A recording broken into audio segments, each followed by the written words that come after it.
வணக்கம். என் பேர் முருகன். இங்கே அடாப்டோம்னுடைய நிறுவனர். அடாப்டோன்ற ஒரு நிறுவனத்தை ஒரு 12 வருடத்துக்கு முன்னாடி ஆரம்பித்தேன். இந்த ஆரம்பித்ததுக்கு அப்புறம் எத்தனையோ ஆயிரம் பேர்கிட்ட இன்னைக்கு நல்ல ஒரு ட்ரீட்மெண்ட் பார்த்துட்டு நல்லா இருக்காங்க. அந்த குடும்பத்துடைய பிளெஸ்ஸிங், அதுக்கு உறுதுணையாக இருந்த என்னுடைய மிஸ்ஸஸ் மகாலட்சுமி இந்த 15வது ஆண்டு விழாவை சிறப்பாக நடத்தி கொடுத்த அனைத்து மக்களுக்கும் நன்றி சொல்கிறேன். ஏன்னா இன்னைக்கு நிறைய பேர் ஃபாலோ பேஷண்ட் வந்திருந்தாங்க. எங்ககிட்ட இருந்து போயிட்டு இந்த ட்ரீட்மெண்ட் எடுத்துட்டு நீ நல்லா இருக்கிறவங்க எல்லாம் குடும்பங்கள்லாம் வந்திருக்கு. அவங்களாம் பார்க்கும்போது மகிழ்ச்சியா இருக்குது. இன்னைக்கு நம்மளுக்கு எல்லாமே சப்போர்ட் பண்ணக்கூடிய நம்மளுடைய அட்மின்லேருந்து நம்மளுடைய நண்பர் சரவணன் சார், அவரு இந்த எல்லாமே இந்த ப்ரோக்ராம் அரேஞ்ச்மெண்ட் எல்லாமே நான் அவர்கிட்ட சொன்னேன், அவ்வளோதான். ஆனால் அவரே தான் பண்ணிட்டு இருக்காரு. செலவுலாம் கூட அவரே தான் பண்ணிட்டு இருக்காரு. அவர் என்ன பண்றாருன்னு தெரியல, ஆனால் எல்லாமே நல்லபடியாக பண்ணிட்டு இருக்காரு. அதுக்கு நம்மளுக்கு ஒத்துழைப்பா இருந்த, ஏன்னா நைட்டும் அவர் தூங்கல. அவர் ஒரு 2-3 நாளா அப்படியே பேனர் அடிக்குது, அந்த வேலை இந்த வேலை எல்லா வேலையும் அவரு தான் பார்த்துருந்தாங்க. இன்னைக்கு நம்மளுடைய நண்பர் கொரோனா என்ற ஞானமூர்த்தி, அவருடைய என்ஜிஓல ஒரு பெரிய பெரிய ஜாம்பான். இன்னைக்கு பொலிட்டிக்கல்ல பார்த்தீங்கன்னாக்கா ஒரு பெரிய பிரிவுடைய மாநிலத்தில் அரசு தொடர்புடைய மாநில செயலாளராக இருக்காரு. அவரும் நானும் பல வருஷமா பயணிச்சுட்டு வரோம். அவங்க இன்னைக்கு காலில் வந்த டாக்டர்ஸுங்க, இன்னைக்கு செல்ஃப் அசோசியேஷன் குரூப்புடைய அவங்க செங்கல்பட்டு மாவட்ட தலைவி அவங்க வந்திருந்தாங்க. இவங்களெல்லாம் வந்திருந்தாங்க. இப்போ டாக்டர் ராஜ்குமார் சார் வந்திருந்தாரு, நம்ம நண்பர் அலெக்ஸ் வந்திருந்தாரு, நாக்ஸ் பெர்னாண்டஸ், நிறைய பேர் வந்திருந்தாங்க. இப்போ அவங்களுடைய பிளெஸ்ஸிங், நம்மளுடைய தமிழ்நாடு மதுபோதை மறுவாழ்வு மையத்துடைய நான் மாநில தலைவராக பொறுப்பேற்றதுக்கு அப்புறம் இந்த ப்ரோக்ராம் தான் நான் ஃபர்ஸ்ட் பண்றேன். அதுக்கு இன்னொரு சங்கத்திலேருந்து வந்திருந்தாங்க. என்னுடைய தமிழ்நாடு மதுபோதை மறுவாழ்வு மையத்தில் இருக்க நண்பர்கள் நிறைய பேர் வந்திருந்தாங்க. இன்னைக்கு ஒரு துணையா நம்மளுக்கு இந்த பேனருக்கு நிறைய சப்போர்ட் பண்ணக்கூடிய நம்மளோட ராஜேந்திரன் ஆன்மீக பிரிவுடைய மாவட்ட தலைவர், அவர் நல்லா சப்போர்ட் பண்ணியிருந்தாரு. எல்லாருக்கும் நன்றி சொல்றேன். நான் நன்றின்றது எதுக்கு சொல்றதுனாக்கா, நம்மளுக்கு ஒரு சிறு குச்சியும் பல்குத்த உதவுன்ற மாரி எனக்கு சின்ன உதவி செஞ்சா கூட அது காசாக என்னுடைய கடைசி காலம் வரைக்கும் நான் அதை மறக்கூடாதுன்னு நினைக்கக்கூடிய ஒரு எண்ணம் உடையவன். அதனால நல்லது செய்யணும்னு ஆசைப்படுறேன். இந்த சமுதாயத்துக்கு என்னுடைய மனைவி மகாலட்சுமி, அவங்க கவர்மெண்ட் வேலையை விட்டு கூட அவங்க நம்ம கூட இந்த சர்வீஸ் பண்ணிட்டு இன்னைக்கு நல்லபடியா ஒரு வாழ்க்கை போயிட்டு இருக்கு. இன்னைக்கு எத்தனை ஆயிரம் பேரை மாற்றி அனுப்பக்கூடிய பாக்கியம் கிடைச்சிருக்கு.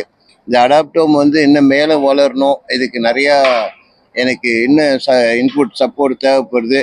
அதுக்கு நம்மளுடைய நண்பர் ஞானமூர்த்தியோட நண்பர் நிறைய பேருடைய சப்போர்ட் இருக்கு. இதை கண்டிப்பா சிறப்பா செய்வேன் என்ற நம்பிக்கையோட இருக்கிறேன். நன்றி நன்றி நன்றி. ஒன்றும் இல்லை சார், இப்போ போதைக்கு அடிமையா இளைஞர்களே அதிகமா இருக்கிறாங்க. இப்போ அவங்க அதுல இருந்து விடுபடுறதுக்கு உண்டான மறுவாழ்வு மையம் தான் இது. ஸோ அதுக்குண்டான தகுதி அவங்களுக்கு எப்படி இங்கே அவங்களுக்கு ட்ரீட்மெண்ட் பண்ண முடியும், அவங்களை எப்படி கொண்டு வரணும், அதனுடைய பேசிக்குடைய அர்த்தங்கள் என்ன, நம்ம இப்போ பண்ணுற ட்ரீட்மெண்ட் எல்லாம் அவங்களுக்கு எந்த விதத்தில் பயன்படுது, இங்கே ட்ரீட்மெண்ட் எடுத்துட்டு அடுத்து அவங்களுடைய முயற்சிகள்லாம் எப்படி இருக்குது சார்? இது எப்படி சொல்றதுனாக்கா, குடும்பத்தோடைய நண்பர்களுக்கு நான் சொல்லி கொடுக்குறதுனாக்கா, இது வளரும் தன்மை உள்ள நோய், வஞ்சகமானது, திகைப்பூட்ட சக்தி மின்னொன்றாகும், உதவியின்றி வெல்ல முடியாது, உறவுகள் சொல்றதை செவி கொடுத்து கேட்கக்கூடிய தரனை இறந்திருப்பான், அடிச்சென்ற ஒரு நோயில மாட்டி. அப்போ அந்த லேண்ட் டு ரிசன் டு லேண்ட், கற்பது கேள் அதையும் செய்ய மாட்டாங்க. அவங்களோட physically, mentally, financial, society, relationship and self respect இழந்து சமுதாயத்தில் பேர் உறவுகள் இழக்கும் போது அந்த வழிகள் தெரியும். ஆனால் அது முன்னாடி காட் கிரேஸ், கடவுளுடைய கிருபைகள் இருந்தால் அந்த கிருபையினால அவருக்கு யாருடைய மூலியமாவது ஒரு நோயின் தன்மையை பற்றி புரியக்கூடிய வாய்ப்புகள் கிடைக்கும். அந்த வாய்ப்புல இருக்கும்போது அவங்க உதவி கேட்டு வந்தாங்கன்னா நம்ம செய்யலாம். ஆனால் உதவி கேட்டு வரமாட்டாங்க.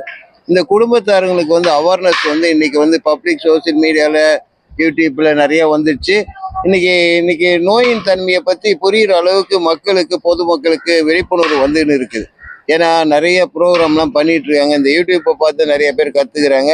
அப்போ இந்த டெஸ்டைல் நிறைய இருக்கு. அதெல்லாம் ஃபோன் போட்டாக்கா ஹெல்ப்லைன் இருக்கு, அதில் ஃபோன் போட்டாக்கா கான்டாக்ட் வரும். அந்த கான்டாக்ட்ல எடுத்து வரவங்க இருக்காங்க. இப்போ எங்களுடைய நிர்வாகத்தில் எப்படின்னாக்கா, என்கிட்ட போய் நல்லபடியாக இருந்துட்டு அவங்க வெளியே போய் அந்த குடும்பத்தோடைய மூலியமா வரவங்க நிறைய பேருக்கு இப்போ கூட ஃபாலோ பேசலாம். எப்படின்னா, முன்னாடி இந்த நோயை பற்றி தெரியாது இருந்தாங்க. இப்போ அவங்க தெரிஞ்சதுக்கு அப்புறம் அவங்க இன்னொருத்தங்க ரெஃபர் பண்ணி வராங்க. நம்ம பேனர் வைக்கிறதாலையோ, மீடியாவில் சொல்றதாலையோ, பப்ளிக்ல மைக் வச்சு பேசுறது, ரயில்வே ஸ்டேஷன்ல போய் பிட் நோட்டீஸ் கொடுக்கறதுனாலையோ அது வர்றதுக்கு வாய்ப்புகள் இல்லை சார். இந்த நிர்வாகம் ஒன்று நடக்குது, அங்கே போனால் நல்லா இருக்காங்கன்ட்டு மற்றவங்களுடைய ஃபீட்பேக்கு தான் இந்த ஒரு சோஷியல் சர்வீஸுக்காக தான் நாங்கள் பண்ணிகிட்ருக்கோம். இது வந்து தமிழ்நாடு மதுபோதை மறுவாழ்வு மையத்துடைய மாநில தலைவராக நான் பொறுப்பேற்றதுக்கப்புறம் நான் செய்யக்கூடிய அவேர்னஸ்லாம் நிறையா பண்ணிட்டு இருக்கிறேன். அதை நான் இன்னும் மேலும் பண்ணணும், நிறைய பேருக்கு அவேர்னஸ் கொடுக்கணும், பொதுமக்களுக்கு நிறைய விழிப்புணர்வு கொடுக்கணும். நான் சிஎம் செல்லேருந்து நிறைய இடத்துல பேசியிருக்கிறேன், போலீஸ் டிபார்ட்மெண்ட்டுக்கு பேசுகிறேன், ஹெல்ப்லைனில் பேசியிருக்கிறேன், எல்லாத்துலேயும் சொல்லின்னு இருக்கேன். இந்த நோயிலேருந்து அவங்க வெளிப்பறத்துக்கு எங்களால் முடிஞ்ச உதவி செய்ய தமிழ்நாடு இந்த மறுவாழ்வு மையங்களால் முடியும். அதுக்கு உங்களுடைய சப்போர்ட் வேணும். கவர்மெண்ட் கிட்டலாம் அப்ளிகேஷன் கொடுத்துருக்கோம். காட் கிரேஸ் கிடச்சதுனாக்கா நன்றி. அப்படின்னா நாங்கள் செய்யக்கூடிய சர்வீஸ் தொடர்ந்து செஞ்சுட்டு வருவோம் ஐயா. திருந்தி வாழணும்னு நினைக்கிறவங்களுக்கு உங்களுடைய அறிவுரை என்ன சார்? அவங்கள வந்து அதுலேருந்து விடுபட முடியாமல் திருந்தி வாழணும்னு மனசு இருக்கும், ஆனால் அதுலேருந்து விடுபட முடியாது. அதுக்குண்டான ட்ரீட்மெண்ட் எப்படி? முடியாதுன்றது வந்து அவங்களுக்கு வந்து அந்த செல்ஃப் கான்ஃபிடன்ஸ் வரணும், அந்த செல்ஃப் ரெஸ்பெக்டை பற்றி அவங்க யோசிக்கணும். அந்த செல்ஃப் ரெஸ்பெக்ட்டுக்கு மேலே அவங்களுடைய உறவுகளை வந்து அவங்க நினச்சி பார்த்தாங்கன்னா இன்னைக்கு உறவுகளை இழந்துடக்கூடாதுன்ற ஒரு நம்பிக்கை வந்துனாக்கா அவங்க விடுறதுக்கு வாய்ப்பு இருக்குய்யா. ஃபிசிக்கலி டேமேஜ் ஆனால் கூட முடியலனாலும் இன்னைக்கு ஆல்கஹாலிக் எடுக்கிறதுக்கு ட்ரக் எடுக்கிறதுக்கு ரெடியாக இருக்காங்க. இன்னைக்கு சைல்ட்ஹுட் பிள்ளைகள் எல்லாமே பார்த்தீங்கன்னாக்கா ரொம்ப அவசரப்பட்டு இருக்கு. இன்னைக்கு வந்து 6th ஸ்டாண்டர்ட் படிக்கிற பிள்ளைகள்லாம் வந்து பாலியல் இதுவாக போயிட்டு இருக்கு. 2வது 6th ஸ்டாண்டர்ட் 5வது படிக்கிற பையன் பேக்கில் ட்ரக்ஸ் வச்சிருக்கிறான். இந்த இதெல்லாம் விழிப்புணர்வுனா ஸ்கூலில் இருக்க அந்த அட்மின் தான் சொல்லி கொடுக்கணும். பேரண்ட்ஸுங்க செக் பண்ணணும், அவங்களுடைய பிள்ளைகளுடைய பேக்குங்களை செக் பண்ணணும், பிள்ளைகளுடைய பழக்கத்தை செக் பண்ணணும், பிள்ளைகளுக்கு இந்த ஆண்ட்ராய்டு ஃபோன்லேருந்து அது எது ஆர்டர் பண்ணி வாங்குதுன்னு செக் பண்ணணும், பிள்ளைகள் யாருக்கிட்ட பழகுதுன்னு பார்க்கணும். அதெல்லாம் செய்ய மாட்டுறாங்க. அதெல்லாம் கொஞ்சம் செஞ்சாங்கன்னாக்கா பிள்ளைகள் எதிர்காலங்கள் நல்லா இருக்கும்னு நினைக்கிறேங்க. சரிங்க, நன்றி. Thank you thank you thank you.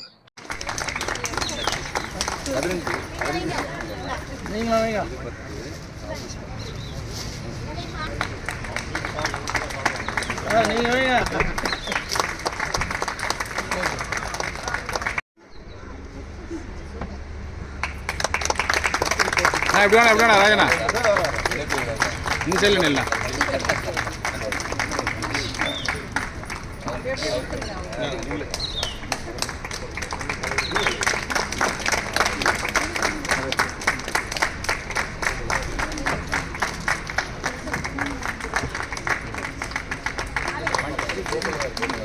மணி இங்கே பாரு, மாலை திருப்பி விடுங்க.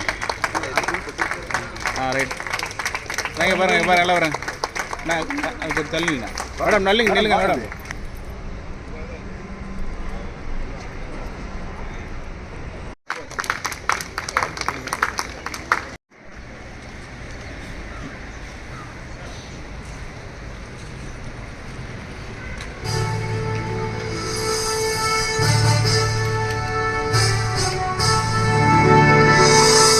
நீராறும் கடலுடுத்த நிலமடந்தை கெழிலொழுகும் சீராறும் மதன திருநாடும்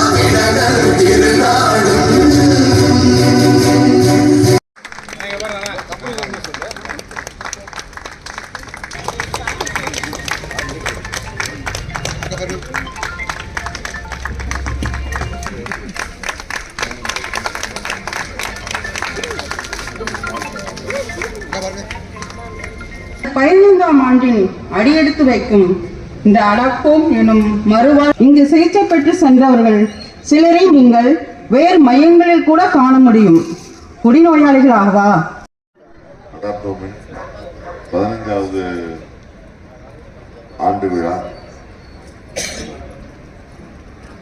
ரொம்ப சாதாரணமா வந்து இன்விடேஷன் கொடுத்தாரு. நானும் வந்து ரொம்ப சாதாரணமாக ஏதோ ஒரு க்ளோஸ் ரூமில் ஒரு மினிமம் ஆடியன்ஸ் முன்னாடி இருக்கும் அப்படின்னு நினச்சிட்டு இருந்தேன். சாரி, நிறைய விஷயங்கள் பேசணும், நிறைய செய்யணும்னு ஆசைப்படுறோம்.